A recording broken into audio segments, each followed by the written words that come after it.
Ladies and gentlemen, good day and welcome to the Lemon Tree Hotel Limited's earnings conference call. As a reminder, all participant lines will be in the listen-only mode, and there will be an opportunity for you to ask questions after the presentation concludes. Should you need assistance during this conference call, please signal an operator by pressing star then zero on your touchtone phone. Please note that this conference is being recorded. I now hand the conference over to Mr. Anup Pujari from CDR India. Thank you, and over to you. Thank you. Good afternoon, everyone, and thank you for joining us on Lemon Tree Hotels Q1 FY2026 earnings conference call. We have with us Mr. Patanjali Govind Keswani, CMD, Mr. Kapil Sharma, CFO, Mr. Vishwapreet Chima, President, Mr. Sanjay Rai, Chief Revenue Officer, Mr. Saurabh Satdal, CEO, Fleur Hotels, Mr. Mayank Sharma, CFO, Fleur Hotels Limited, and Mr. Niket Sood, Vice President, Commercial Strategy of the company. We would like to begin the call with opening remarks from the management, following which we'll have the forum open for an interactive question and answer session. Before we start, I would like to point out that some statements made in today's call may be forward-looking in nature, and a disclaimer to this effect has been included in the earnings presentation shared with you earlier. I would now request Mr. Keswani to make his opening remarks. Thank you. Good afternoon, everyone, and thank you for joining us on this call. I'll be covering the business highlights and the financial performance for Q1 this year, post which we'll open the forum for your questions and suggestions. In Q1, despite the headwinds faced by the industry due to the geopolitical tensions and COVID scare, Lemon Tree recorded its highest ever Q1 revenue. At 317.4 crores, our revenue grew 18% compared to Q1 last year. Net EBITDA grew 23% year-on-year to 142 crores, translating into a net EBITDA margin of 44.8%, which increased 178 bips year-on-year. Q1 26 recorded a gross ARR of 6,236, which increased 10% year-on-year, and the occupancy for the quarter stood at 72.5%, an increase of 591 bips year-on-year. This translated into a RevPAR of 4,523, which increased 19% year-on-year. The company's profit after tax stood at 48.1 crore for this quarter, an increase of 139% year-on-year. Cash profit for the company stood at 82.3 crores in this quarter, an increase of 51% year-on-year. The debt for the company stood at 1,658 crores in Q1 26, a fall of 206 crores or 11% vis-a-vis 1,864 crores in Q1 last year. The company has significantly reduced its cost of borrowing over the year to 8.01% in this quarter as compared to 8.8% in the previous year. Slide 17 of the investor presentation demarcates the gross debt, that is the borrowings from banks and the lease liabilities. The gross debt represents debt on existing properties and new strategic investments that the company has made on new developments. We continue making significant investments in renovations, business development, tech, and renewable energy. These expenses are incremental in nature, over and above the normal expenses, and are necessary to prepare our company to LT version 2 as highlighted in our 5-year plan. During the quarter, 350 rooms were shut for renovation, the majority of which were in Delhi, Hyderabad, and Bangalore, and we shall continue to spend on renovation into FY27 until the entire portfolio of owned hotels has been fully renovated and refreshed. Going forward, we are confident that once all these incremental investments are done with over the next 15 months, then firstly, the occupancy or ARRs or both will go up meaningfully across our entire portfolio, leading to a very significant increase in our own hotel revenue. Number two, the renovation and tech costs will also drop significantly down to about 2 to 2.25% of the total revenue from 6% currently, with the upgradations also leading to a reduction in the repairs and maintenance costs that the company incurs annually. 3. The current investments made in renewable energy have already led to a year-on-year drop in power and fuel costs from 8.7% of revenue to 6.9% of revenue in this quarter, in spite of a 6 percentage point increase in occupancy. Over the next 12 to 18 months, we will continue these investments to achieve our target of 50% renewable energy in our own portfolio from 40% currently, leading to further savings. On the asset-light side, in Q1 we signed 14 new management and franchise contracts, adding 1,273 new rooms to our pipeline, and operationalized 5 hotels, adding about 400 rooms to our operational portfolio. As of June 30th, 2025, the total inventory for the group stands at 226 hotels and 18,430 rooms, divided into 10,660 rooms and 116 hotels being operational and the rest in pipeline.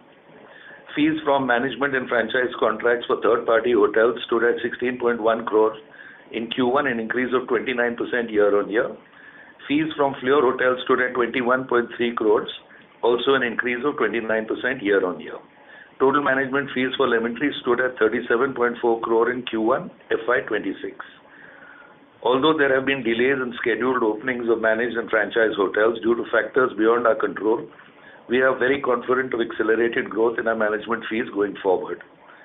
With this, I come to the end of my opening remarks and would ask the moderator to open the forum for any questions. Thank you. We will now begin the question and answer session. Anyone who wishes to ask a question may press star and 1 on the touchtone telephone. If you wish to remove yourself from the question queue, you may press star and 2. Participants are requested to use handsets while asking a question. Ladies and gentlemen, we'll wait for a moment while the question queue assembles.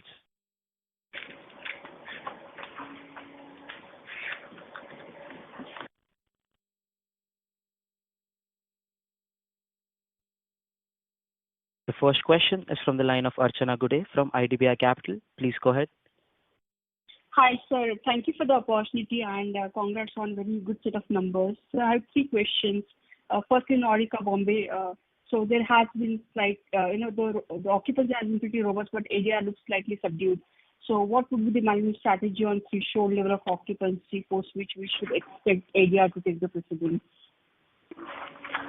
So Archana, as far as Aurika, Bombay goes, our primary focus was on taking the occupancy to what we felt was a sustainable, ongoing level. And last year we did only about 46%, and this year we did about 76%, which means a 30% increase. Now, typically you cannot increase occupancy and ARR in a new hotel, both at the same time. So the normal strategy is build occupancy, and once you hit a sustainable level, then keep adding at higher rates and removing the lower rate business. So we are very much there. There has been nearly a 50% increase in our corporate business, with an increase in ARR in the corporate side. The airline business has also increased because obviously we needed a certain base occupancy there. And we have also focused on the non-negotiated or retail business.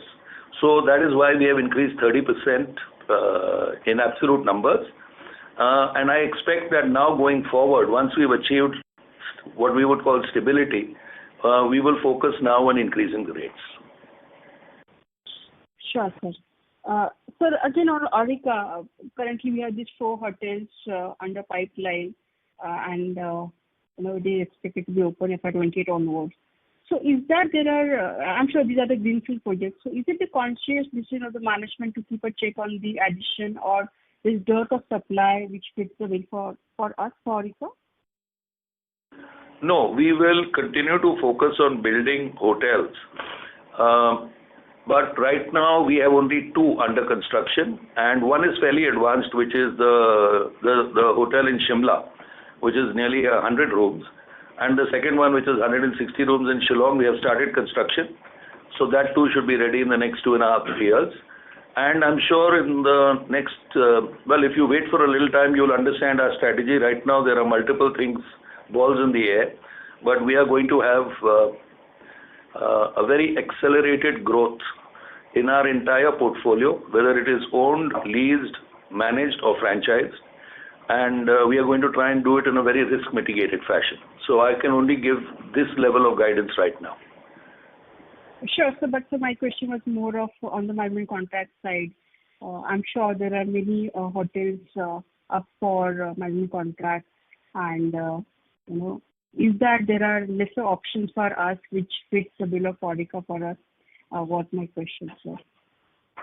So Aurika, we have right now got 4 managed Aurikas in the pipeline, which is in Kasoli, Rishikesh, Sasangir and Surat. But obviously we are going to look at getting more and more, but we are very finicky also about the quality of the hotel we would brand Aurika. So here is the problem. In India, there are very few upscale or upper upscale hotels which are unbranded. Most of the unbranded hotels are in the upper mid-scale and economy segments. So the runway for branding more Aurikas would really come from greenfield or brownfield projects, because most hotels of that quality are already branded by either an international or a domestic brand of high quality. Mm-hmm. Right, sir. Right. And so my last question, when I look at the ADR for rest of India, it has underperformed the blended ADR. So were there the few markets which underperformed, and how we should look at it going forward? See, rest of India is basically a combination of, 100, well, not 100, but maybe 60, 70 hotel markets where we are present. And each of them has a distinct characteristic. So it's a function of demand supply in each of those markets. So technically, if I break rest of India down, there are markets that have grown, 15% in ADR, and there are markets that have grown 0 in ADR. It's entirely a function of that micro market. So I would not really specifically, be able to give you an idea of why it is. This is a weighted average that you'll see. Obviously, our intent is to increase. But if you notice that, if you look at the ARR increase, in Gurgaon, it has not been very high. In Bangalore, it has not been very high. In Mumbai, it is actually just 2% above, because, our focus was on stabilizing the occupancy of Aurika. Pune is 7% and the rest of India is 4%. But I'm not unhappy with this, because we have achieved this with a significant increase in our occupancy also. And I think what one must look at is overall the RevPAR that we have grown by, which is 19%. Right, sir. Sure. So thank you so much and all the best, sir. Thank you. Thank you. Thank you. The next question is from the line of Karan Khanna from Ambit Capital. Please go ahead. Yeah, hi, good afternoon, and thank you for the opportunity, and congrats on the strong RevPAR outperformance during the quarter despite external headwinds. Firstly, Patu, congrats on strengthening the senior management team. If you can just start with some thoughts on the recent senior management appointments and how this will change the growth orbit for Lemon Tree moving forward. And also, if you can share some thoughts on your long-term aspirations for the company, and as executive chairman, how would you be looking to work closely with Nilendra and Saurabh in helping Lemon Tree move in that direction? Hi, Karan. So let me explain. You may have also seen that we have said that a committee of directors has been set up in Lemon Tree and in Fleur to evaluate how we can possibly look at a transfer of assets from Lemon Tree into Fleur through a demerger scheme, and then automatically look at how we can list Fleur. So the intent is that Lemon Tree will then become asset light, a significant shareholder in Fleur, and will focus on management, brand and technology as a company, which is, I think, quite common to what has been global trends in this space. Fleur will become independent asset company, a propco, and the intent of the leadership change was to get 2 very good people who would then run these 2 companies independently on a day-to-day basis. If you observe my role in Lemon Tree, since Nilendra will be taking over from October 1st, I have just taken an 18-month extension beyond that as executive chairman, as a executive director. The reason is I obviously want to settle in Nilendra. It is a listed company, and although he has run a very large operation, Adidas, he's been with Adidas for over 20 years, and his experience is, interestingly, just the kind of experience we need for growing Lemon Tree. However, he needs, I'm sure, some level of hand-holding, which is my job, so that he settles in quickly and understands firstly the industry, which is quite different from the shoe industry or the athletic shoe industry. And number two is to help him navigate how a listed company in India operates. What are the compliances, the regulatory oversights required, and so on. So really my focus is transitioning over the executive role to Nilendra, and then focusing on strengthening Lemon Tree's expansion and asset-light growth, and providing just generally a high-level strategic oversight and governance through the board. Now coming to Fleur, since the committee of directors has been set up in both companies, Fleur we hope to will become a listed company in the next by the end of next calendar. So Saurabh, who has worked extensively in transactions and in structuring of real estate across multiple asset classes and has great experience in that, Saurabh's role will be driving the asset-heavy growth once Fleur lists or even before. And my job then in that is, besides of course strategic oversight and long-term governance, is to also ensure a smooth transition and to guide and strengthen Fleur Hotels expansion plans through a very structured capital allocation strategy, using technology to identify high demand areas where there is there is less risk and potentially high returns. So we will be focusing there on asset development or asset acquisition, leases, and with a very disciplined risk management framework. So that's the overview. Then to support Nilendra, we've got a outstanding set of three colleagues. There is Vishwapreet, who was running Intercontinental Hotels in India. There were 45 such hotels, 8,000 rooms, with a very high degree of quality. And he is there as president to run the operations and the revenue function.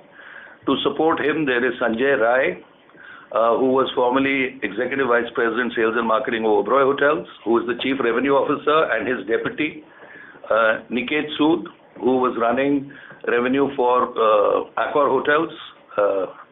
And I'm pretty confident with these four, supported by our existing team, specifically Kapil Sharma, who is now also becoming an executive director.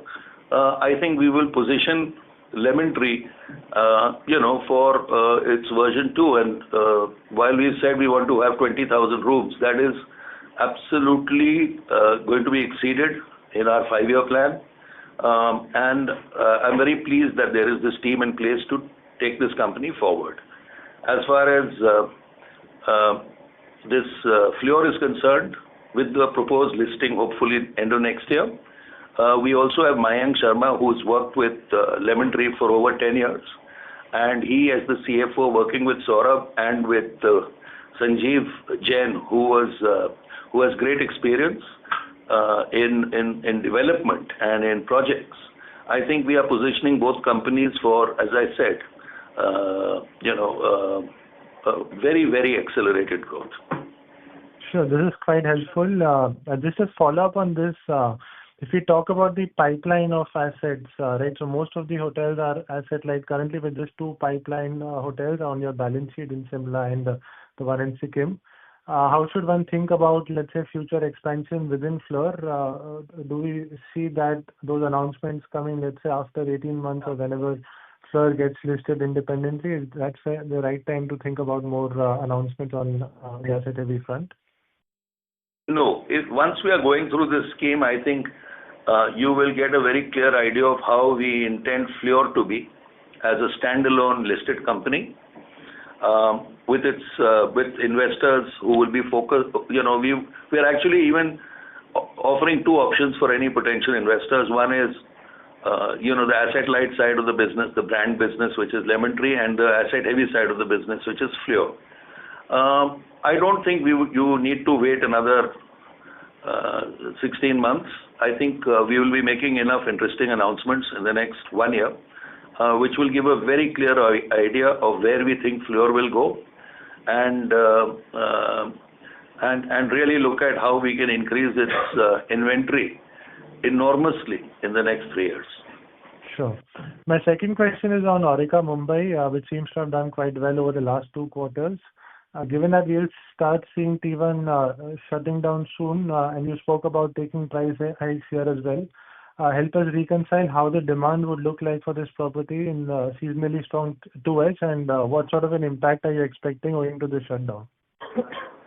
See, as you have seen, Karan, we've hit about 76% in Q1. Now, what I want to actually tell everybody who's listening in on this call is that I was happy to see all our other hotels in the listed space had also reported good results. But one reason for that was that last year it was due to some level of a base effect last year. Last year in Q1, it was very significantly affected due to elections and the heat wave.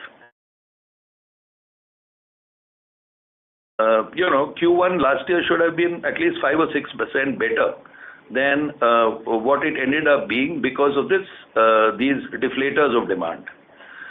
Now, in spite of that, this year it is going to be the reverse, because Q2 will see a moderation. The base effect of last year, there was no base effect in Q2 last year. And this year, in fact, we have July has not been so good. Festivals, all the festivals which affect demand for business hotels or city hotels will happen in Q2 this year. And I know I'm not directly answering your question. I just want to put certain things in perspective, which is Q1 last year was very affected by multiple events. Q1 this year was slightly affected by the geopolitical tensions and the COVID scare, but nowhere near as Q1 was last year.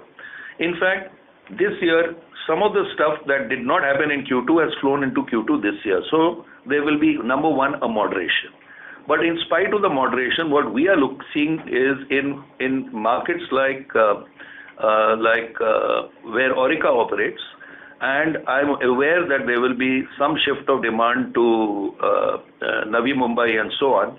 I am very sure that Aurika Bombay, and in fact that micro market of Bombay, will continue to do 80% occupancies north of 80%, because if you look at the distribution of demand, that is still growing. So, maybe some massive incremental demand will occur in Navi Mumbai with more and more passengers there. But keep in mind, there are 1,800 planes that are going to be operating in India in the next few years. So, I just see growth in demand. I don't see a loss of demand in where Aurika operates.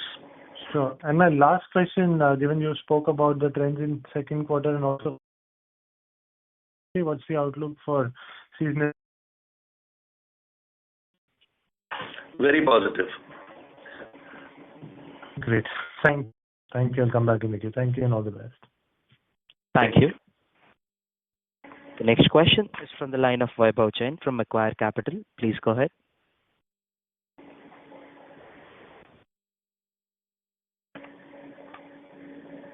Mr. Vaibhav, your line has been unmuted. Please go ahead with your question.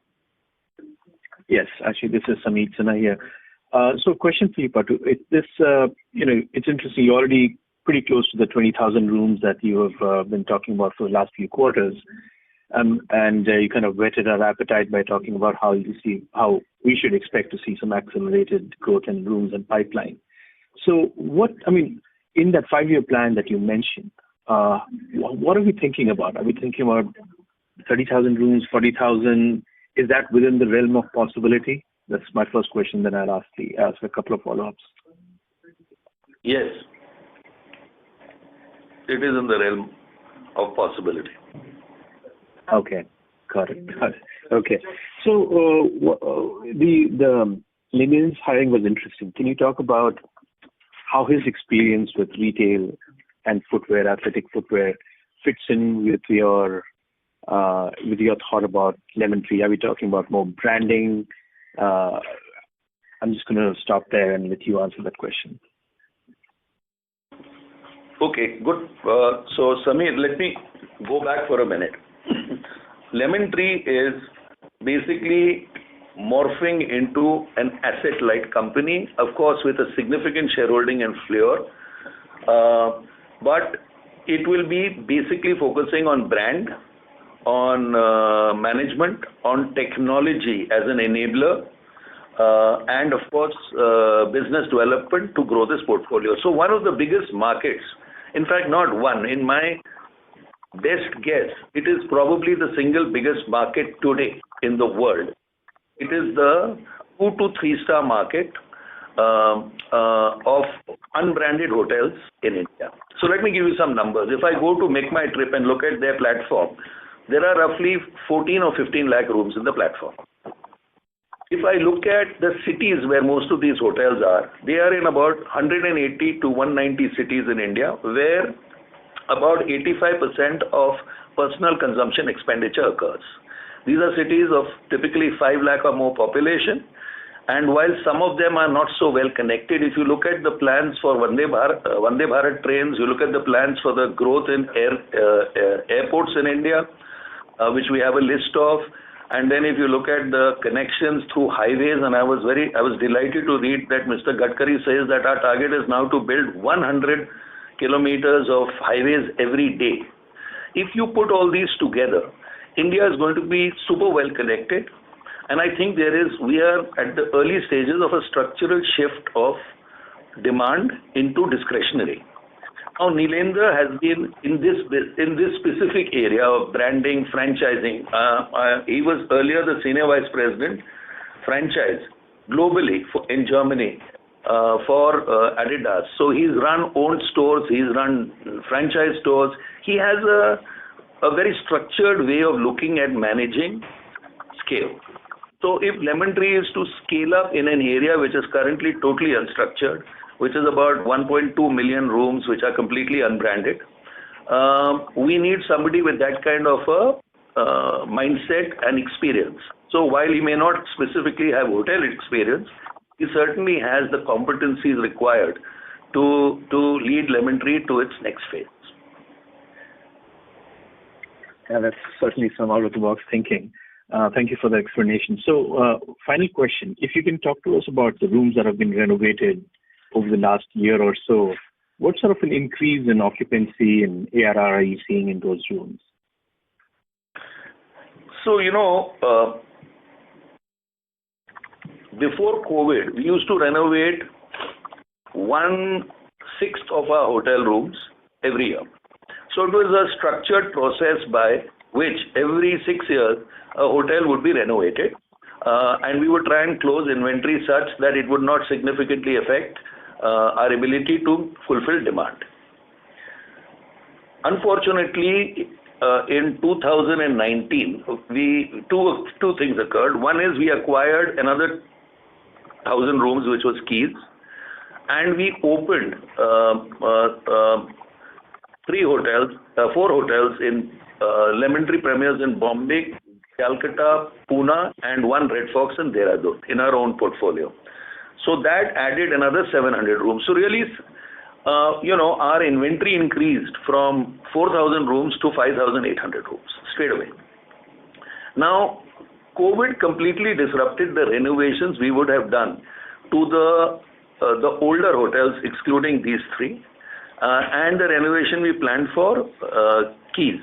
So the next 3 years, or actually I should say 4 years, really went towards surviving COVID and then repairing our balance sheet. Once all that happened, and of course opening Aurika Bombay and stabilizing Aurika Bombay. Now once all that happened, we had to do what is called a catch-up. So typically, we spend 1.5 to 1.8% of our revenue every year in this 1/6 of the hotels renovation.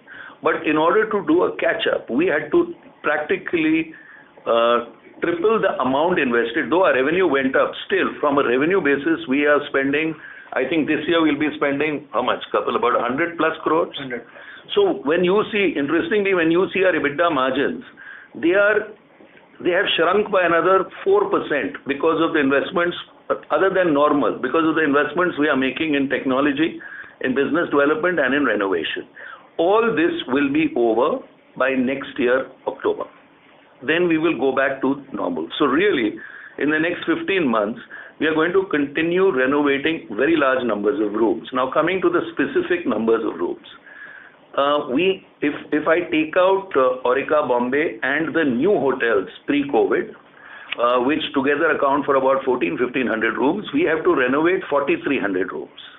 We have completed about 65 to 70% of that in the last two and a half years. And by next year, as I said, October, we will have completed all these. And then what you will see is a huge expansion in our EBITDA margins, because you will have new rooms, and wherever, even in Keys portfolio, the first fully renovated hotel was the Keys Pimpri. The ARR went up by I think 1,400 rupees, and the occupancy went up by 10%. Now you're going to see it with Keys Whitefield, it is a large hotel. It is 220 rooms. I think we've renovated about 170 rooms, and we will finish the other 50 in the next 1 year.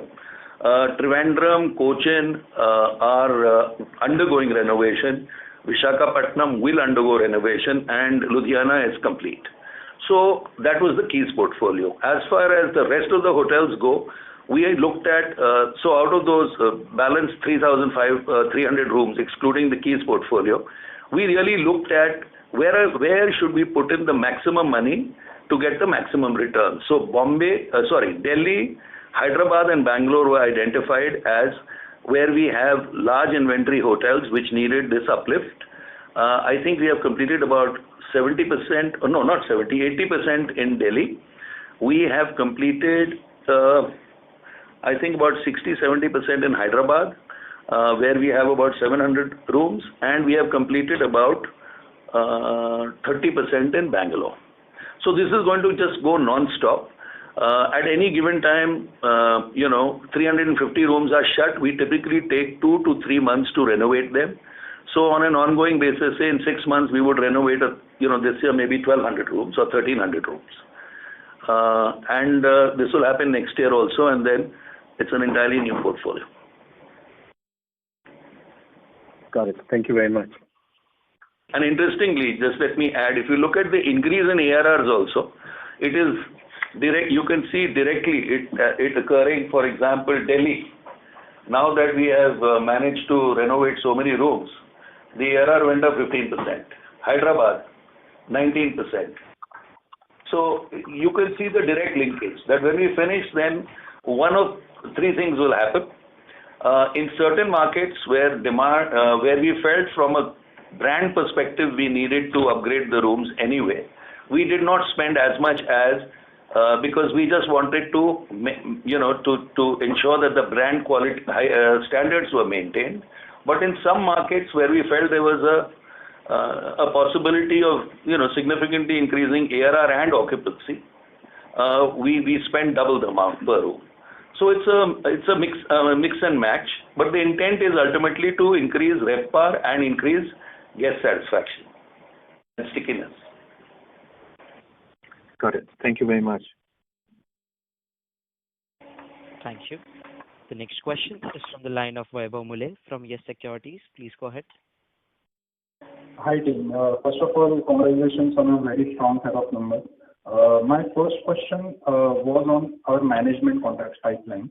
So we have a very strong pipeline, and as just sir mentioned, there's a potential to reach 30,000 to 40,000 rooms in the long term.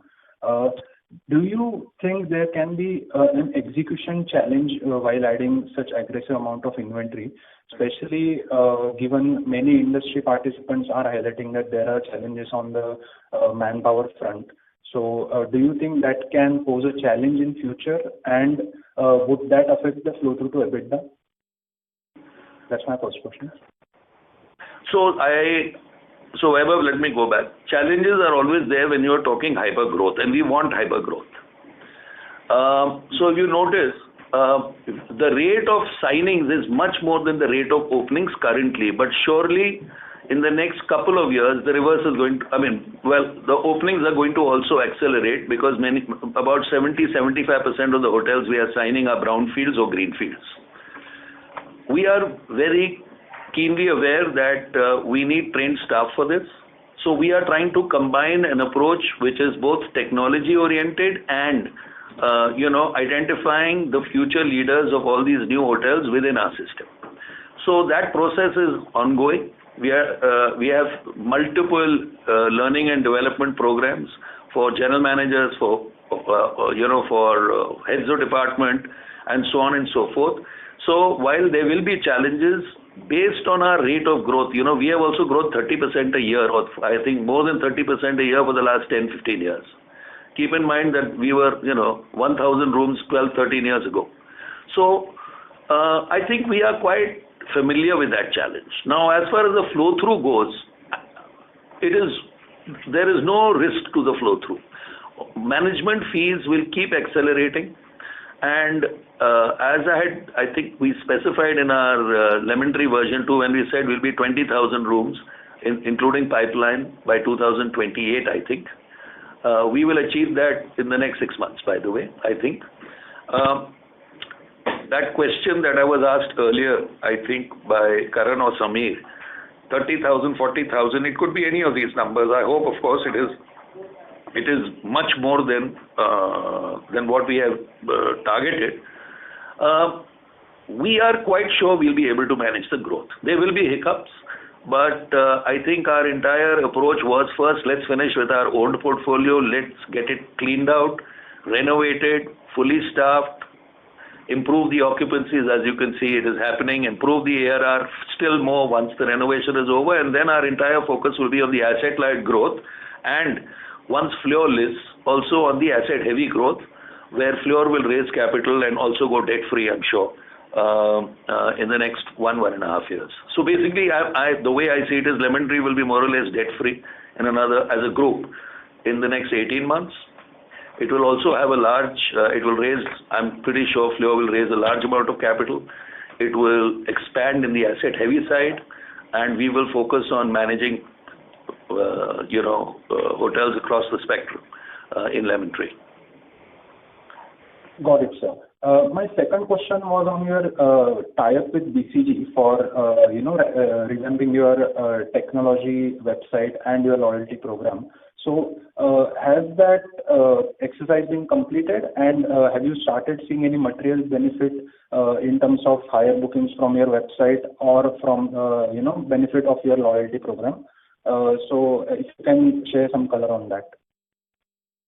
So the BCG assignment was towards digital transformation, and it was building a foundation of using technology to enable hyper growth. So once BCG finished, it was more of a strategic level intervention.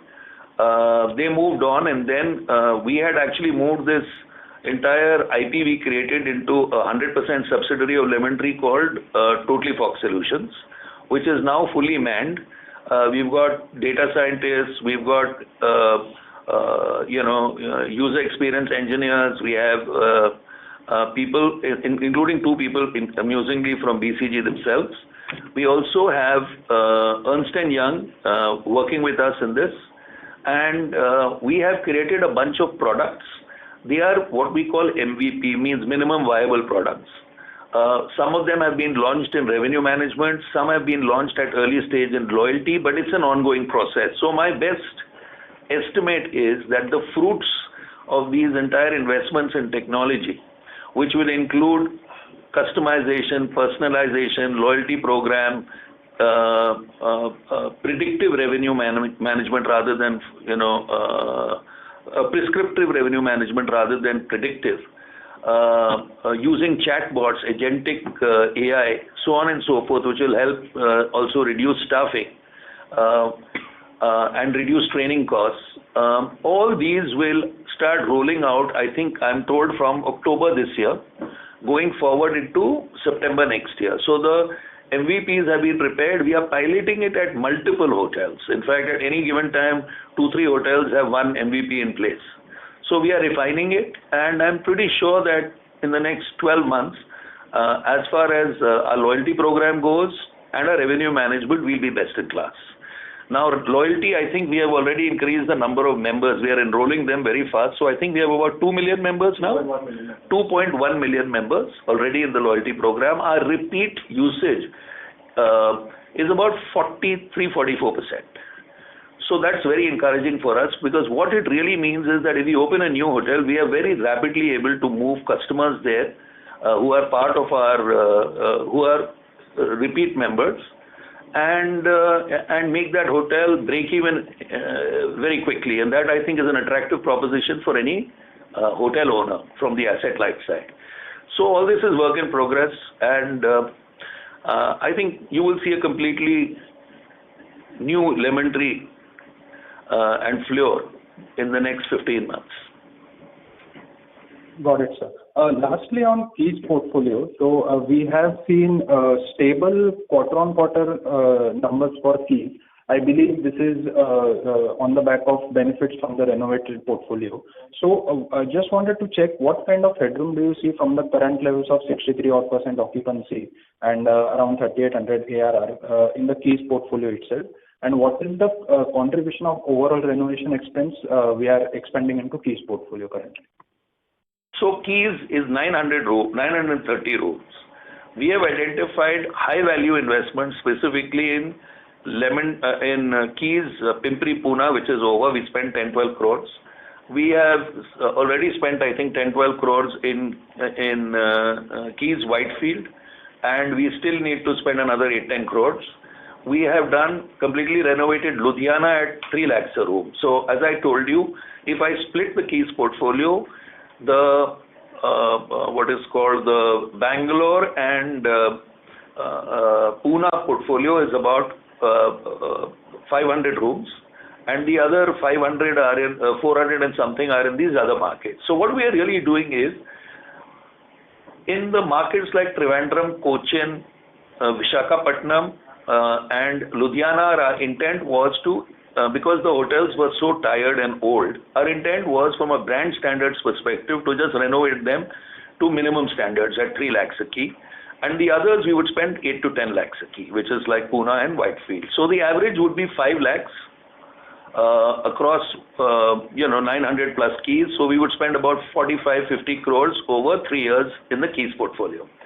What is our intent? Our intent is, and I have said this before, is that we want to take the EBITDA of Keys to between 60 to 80 crores, which means that we will need to take the EBITDA margin to about 50%, which means we need a revenue of 120 to 160 crores in Keys.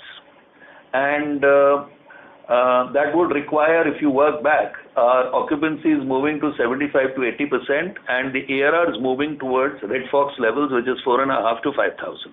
So Keys Whitefield, the renovated part is already doing 4,500 rupees ARR. The Pimpri is doing 5,000 plus ARR, I think 5,500. So that is why you're seeing this gradual shift in Keys, and this EBITDA doubling is nothing. The base was very low, and our intent is basically to make 60 to 80 crores out of Keys by next year as a run rate. Perfect, sir. Thank you so much for the comprehensive answers and all the best. Thank you. Thank you. The next question is from the line of Prashant Biyani from Elara Capital. Please go ahead.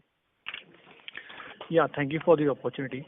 Sir, a question on renovation again. So by when are we going to complete the renovation for LTP High-Tech City, then Whitefield, Delhi Airport, LT Gachibowli, Keys Select Hosur and Whitefield? Okay, sorry, I didn't write it down. So let me start with Lemon Tree Delhi, Lemon Tree Premier Delhi. Yeah. Will be done by somewhere in the middle of next year, so maybe July, August. We have also renovated all the public areas, including the lobby, restaurants, banquets, etc. Now we get to Red Fox Delhi, which is also a very high earning hotel. I think we have done about 60%, so this will should get over by next year, and we are looking at converting it into a Lemon Tree hotel, because our colleagues in our revenue department say that if you rebrand it Lemon Tree, the possibility to increase rates by 15-20% will become very visible or likely. Then we go to Electronic City in Bangalore.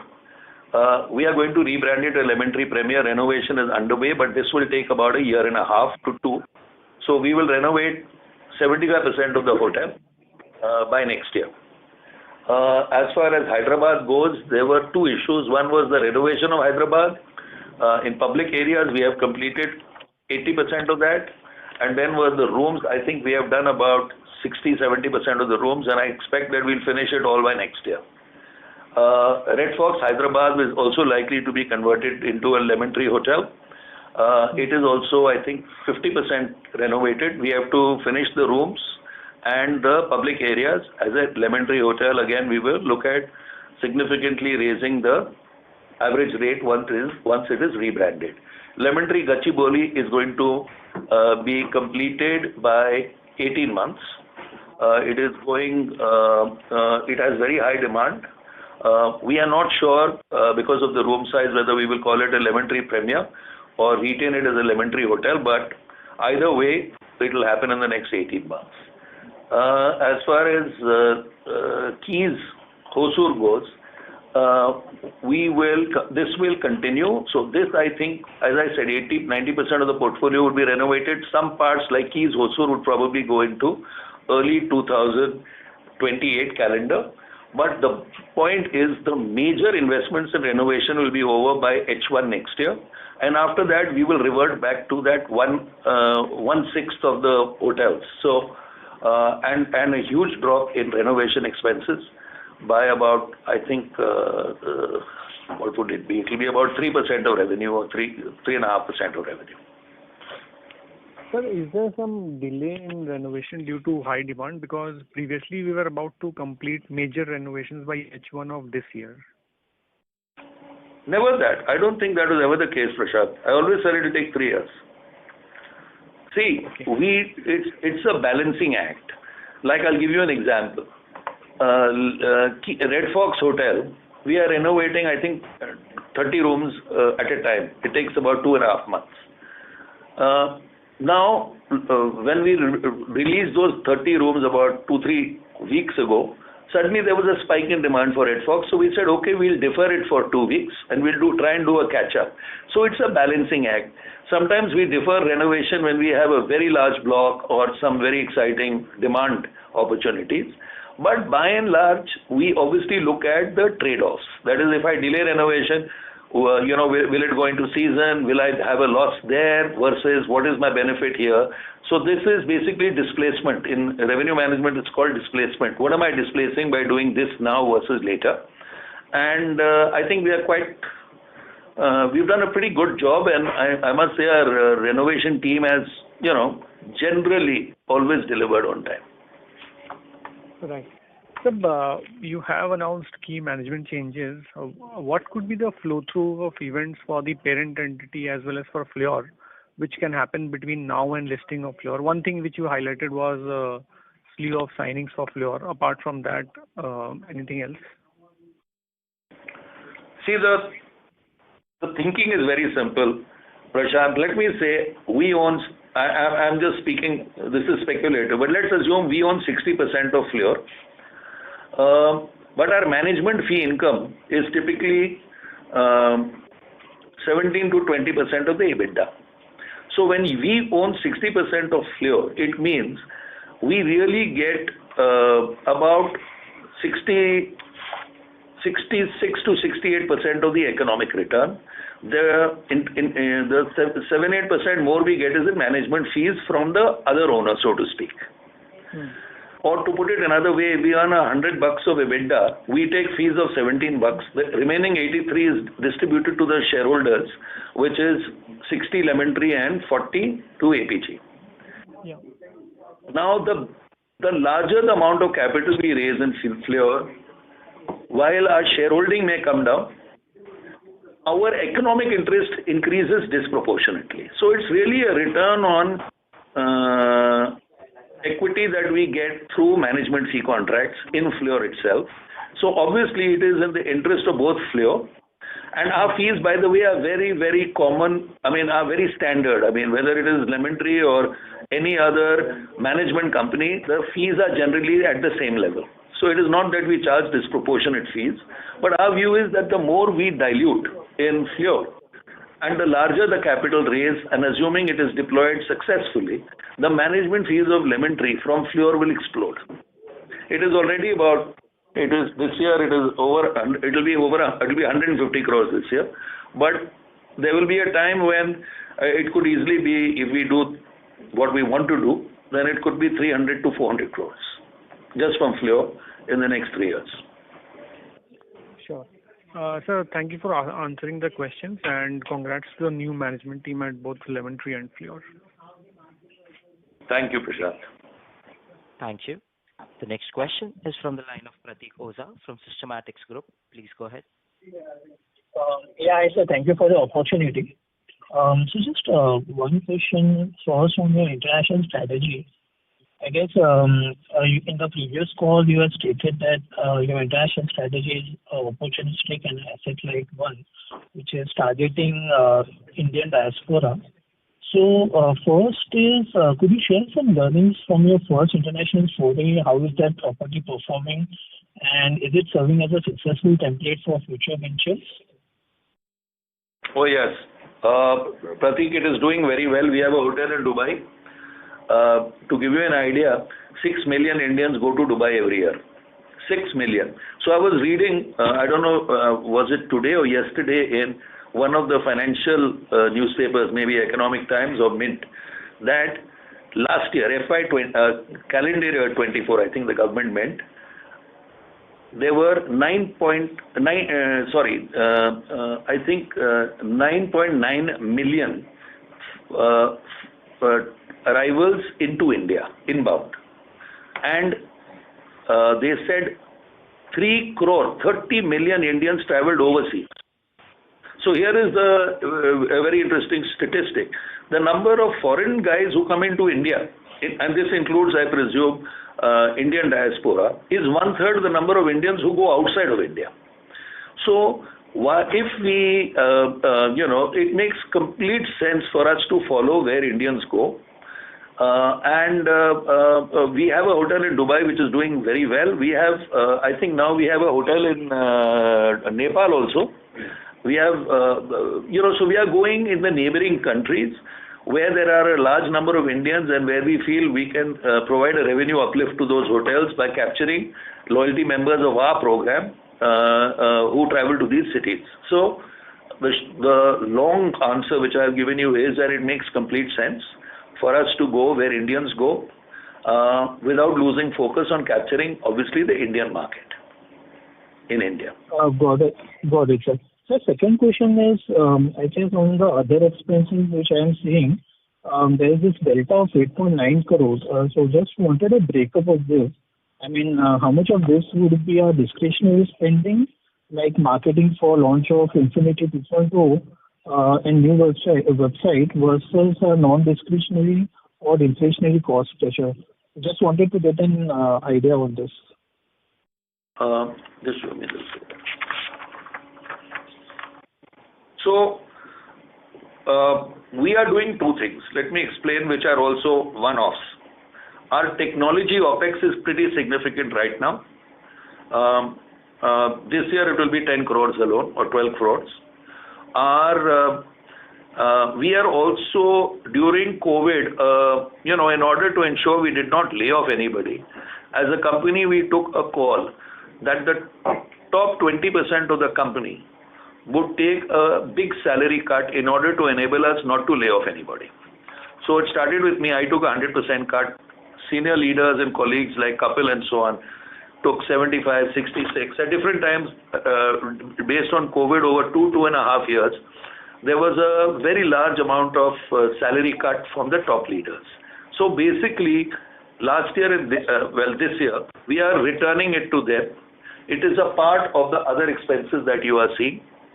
And our intent is very simple, that by the end of this year, more or less, we will have returned to every employee of our company whatever money we deducted from them in those 2.5 years of COVID.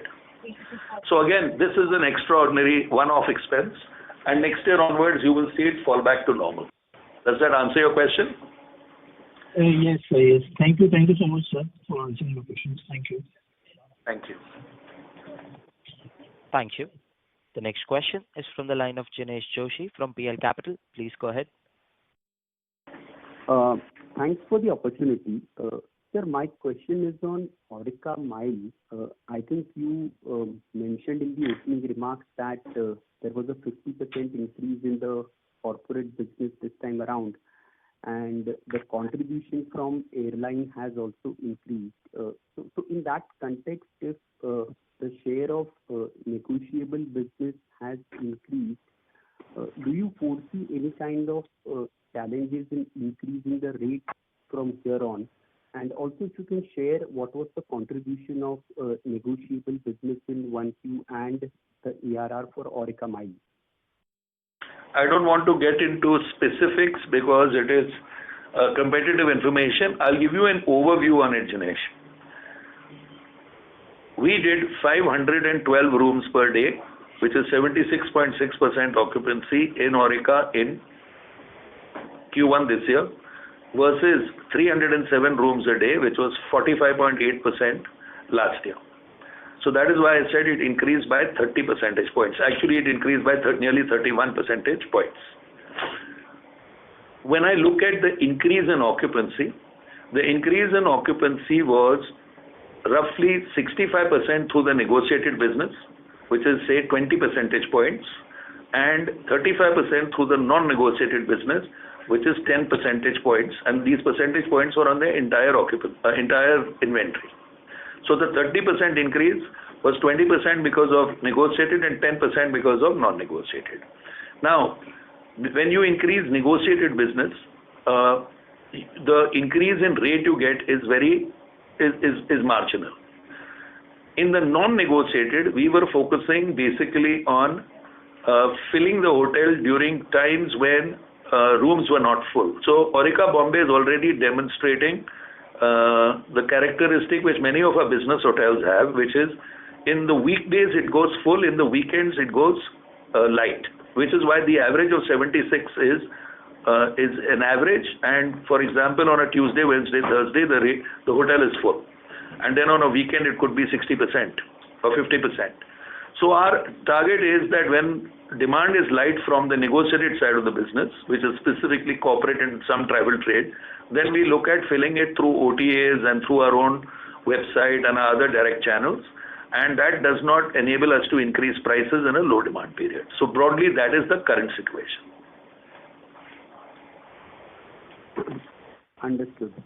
And sir, if I heard you right, you also mentioned during the call that you have about 2.1 million loyalty members. I think in the last quarter this figure was approximately 1.5 million. So we have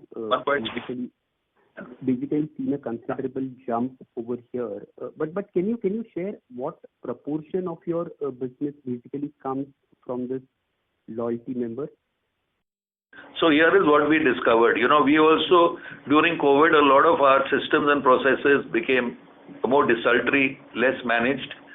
So we found that about 45% of our hotel's occupancy is repeat members.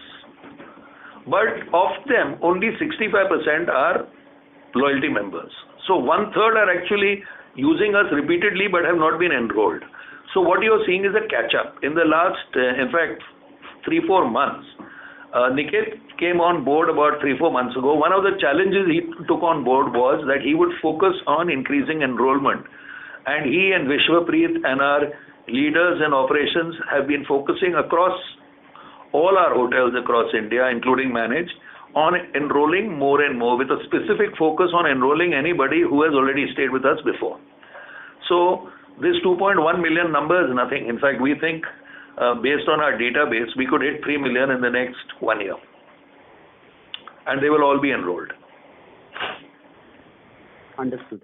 One last question from my side. I mean, if I heard you right, you mentioned that in FY26, our renovation expense will be about 100 crores, and some bit of renovation is expected to flow through in FY27. So can you call out what can that number be? So this year, renovation is of two parts. One is OPEX, one is CAPEX. So most of the renovation of our non-Keys hotels is OPEX. Most of the renovation of the Keys hotels, finally, is CAPEX. because there we are doing things of a long-term nature because these hotels are so run down. So typically I think 60-65% of our total expenditure is OPEX and balance 1/3 is CAPEX. So this year actually we will spend close to 130 crores. And our OPEX would be, I would reckon, about 80-90 crores. Yeah. I'm giving you rough numbers. And next year it will probably be about 70% of this. And after that it will drop to about 20 crores a year in OPEX. 20 to 30. Yeah. Got it, sir. Got it. Thank you. Thank you so much and all the best. Thank you. Thank you. The next question is from the line of Sumant Kumar from Motilal Oswal Financial Services Limited. Please go ahead. Yeah, hi, Batu. So my question is, when we see the growth strategy, we are adding more rooms through management contract. So do you plan for adding rooms through lease and rental basis also? See, that is going to be a part of the FLEUR mandate. FLEUR is going to, so let me go back for a minute. See, when we manage a hotel, we take 17% of EBITDA. If we franchise a hotel, we take 10% of EBITDA. If we lease a hotel, we typically put in 10-20% of the capital value, and we take 50-60% of the EBITDA. And when we own a hotel 100%, then obviously we take 100% of the EBITDA with 100% of the risk. FLEUR's mandate will be to focus on, at the right value, building, buying, or leasing hotels. Lemon Trees will only be to manage or franchise.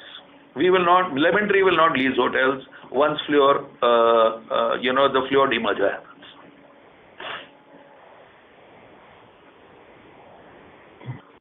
So currently, whatever the pipeline we have, are we going to excel or increase our lease and rental model in coming years under FLEUR?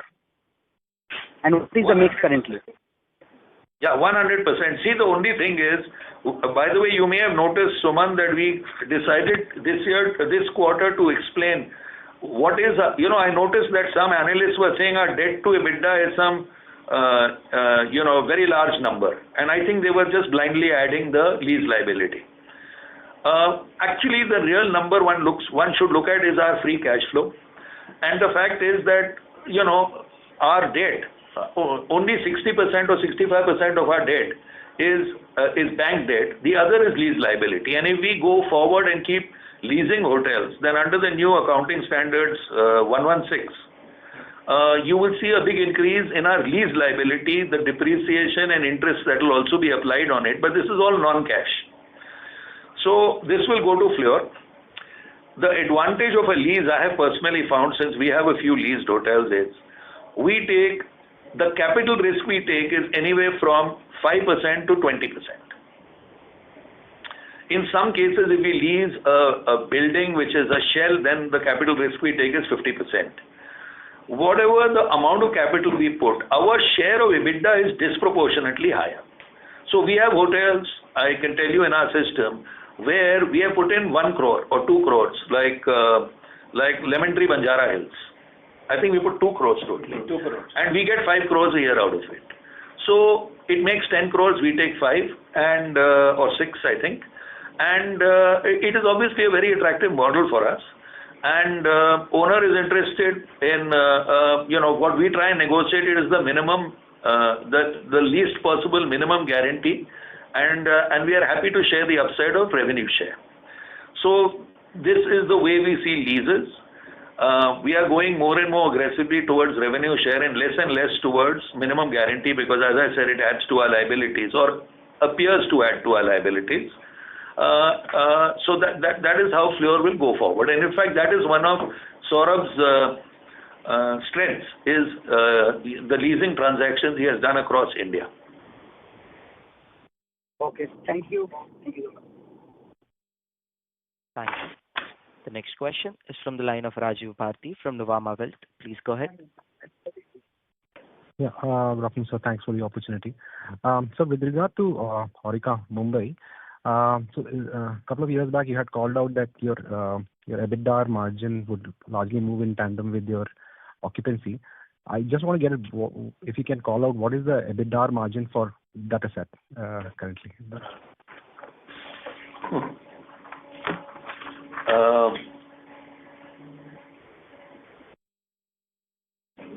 It is about 60%. Sure. And sir, with regard to Keys, we see that incremental margin is close to 100% on a YOY basis. But pre-COVID, we used to see that the non-room revenue used to be close to 35-40%, which is now 20% odd. Is there a plan to go back to those levels, or these are, let's say, the new levels at which it will work? This is the new levels because, see, a heck of a lot of customers today order food from Swiggy, Zomato, so on and so forth. And our focus is to actually maximize RevPAR. And if you maximize RevPAR, the flow through is, as you can imagine, Raju, it is 85%, 90%. So if I look at Keys and I say that the total revenue in Q1 was 24.4 crores, typically our revenue for a full year is about 5 times the Q1 revenue because of seasonality.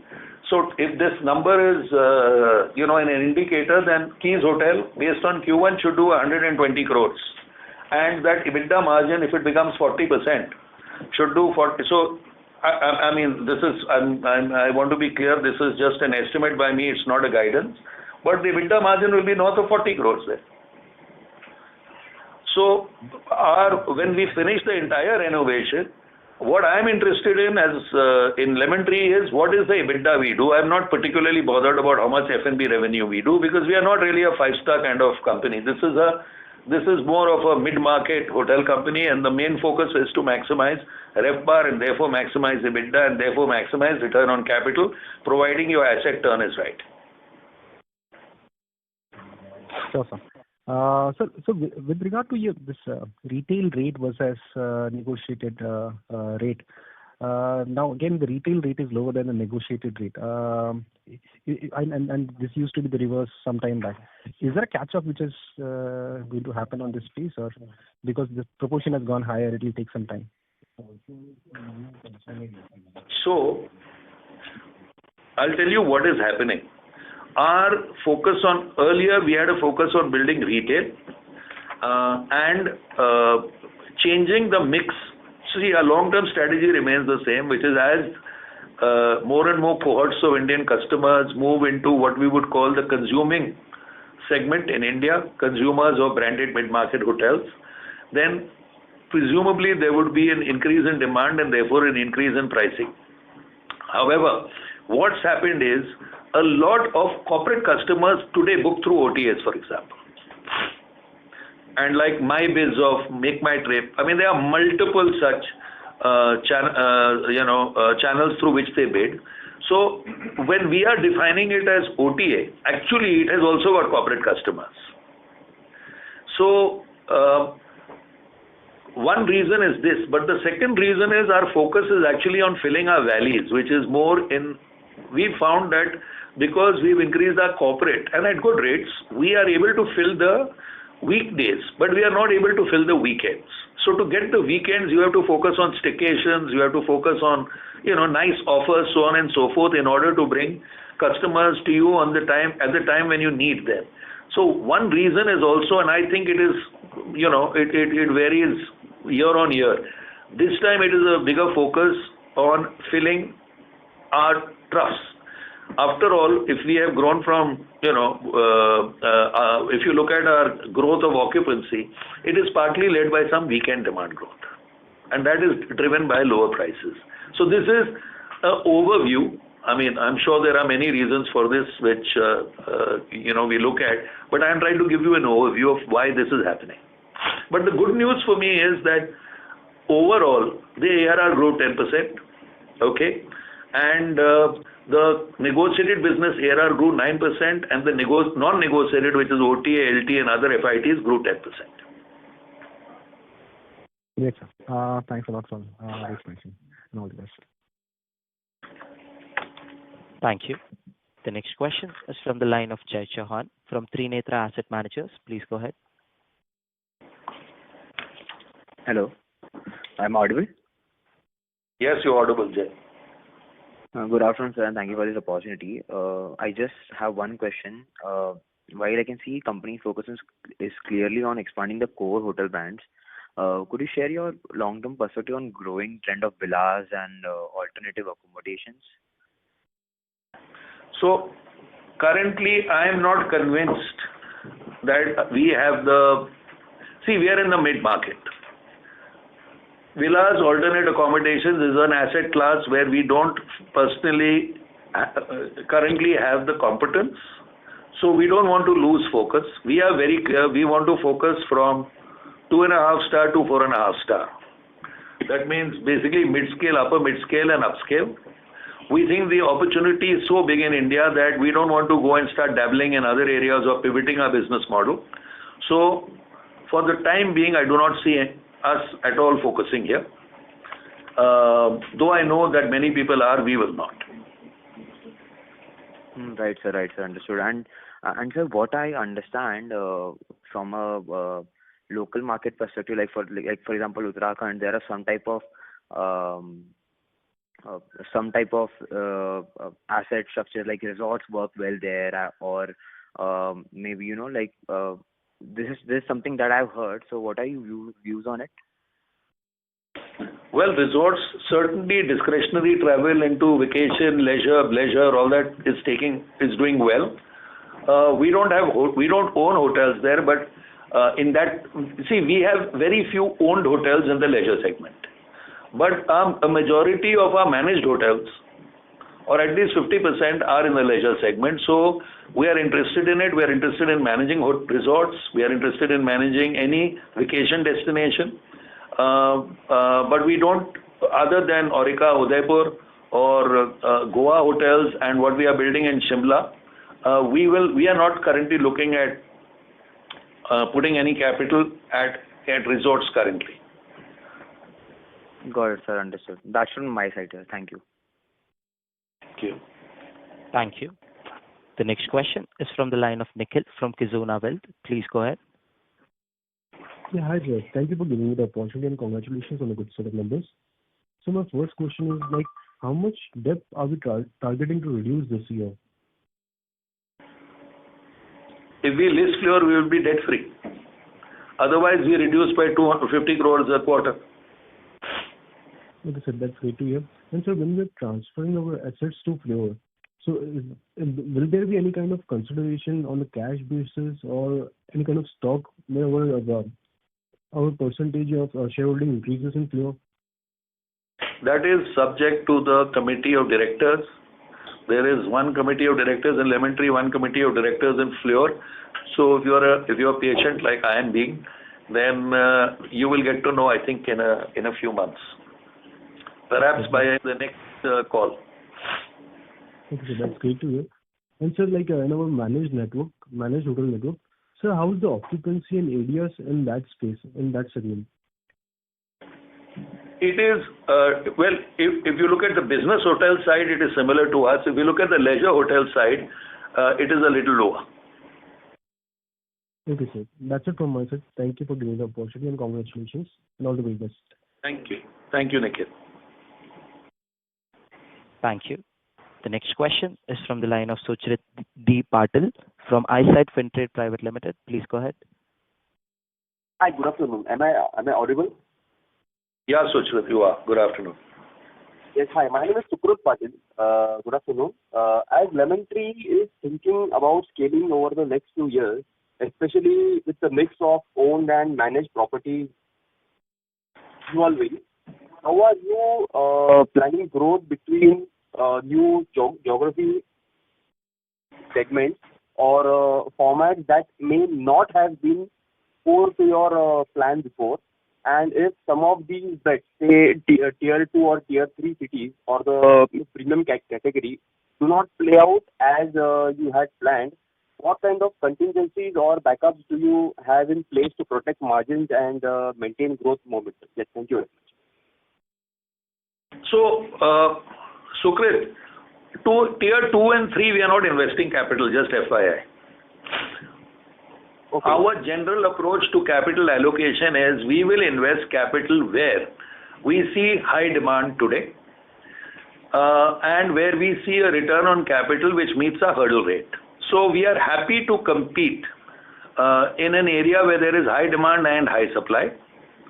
But we will not go and invest in markets where there may be future high demand which has not yet materialized, in which case if it comes then we will be happy to consider investing there. So capital allocation will be very disciplined. It will be in markets where we feel with a competitive advantage and our modes of expenditure and so on, cost control, we feel we will be able to give a return basically of capital within once it stabilizes of 20%. So we are very, very clear on that.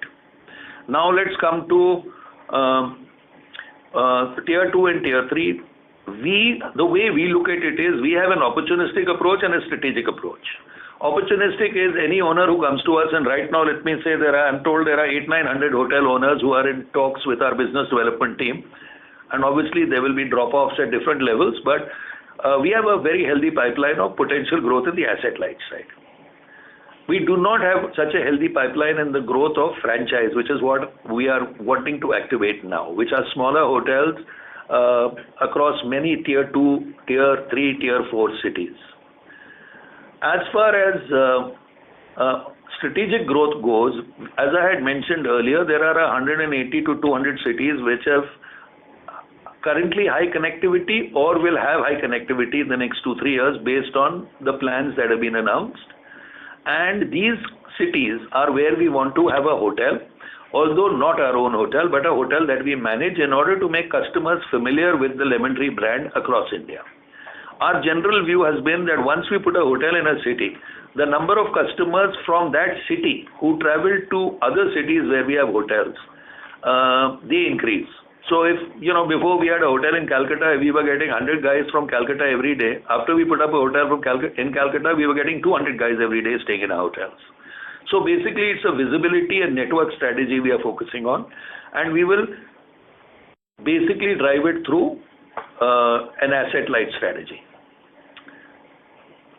Okay. So does that make sense? Yes. Just to close the loop, would I be right to assume from what you have just given through guidance that a franchisee model would be in the cards of Lemon Tree in the next coming quarters? No, it will be our focus for the Keys brands, not the Lemon Tree brands, which are far more coherent.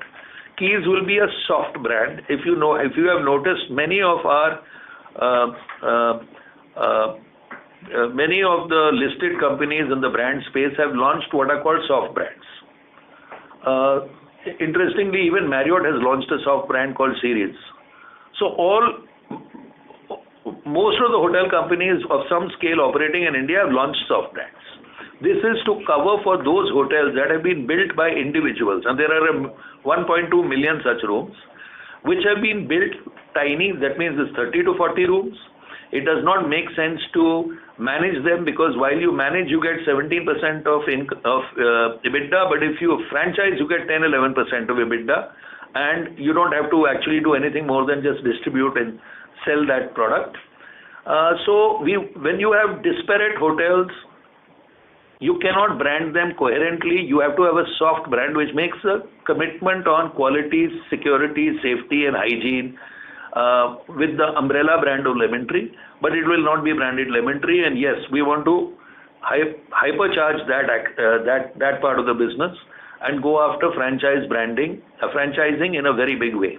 And that's one of the reasons somebody asked me earlier, that is one of the strengths that Nilendra has. Yes, thank you very much for your guidance and best of luck for all your business ventures. Thank you. Thank you. The next question is from the line of Vikram from Vikram Securities. Please go ahead. Hello, namaste. Congratulations on a great set of numbers.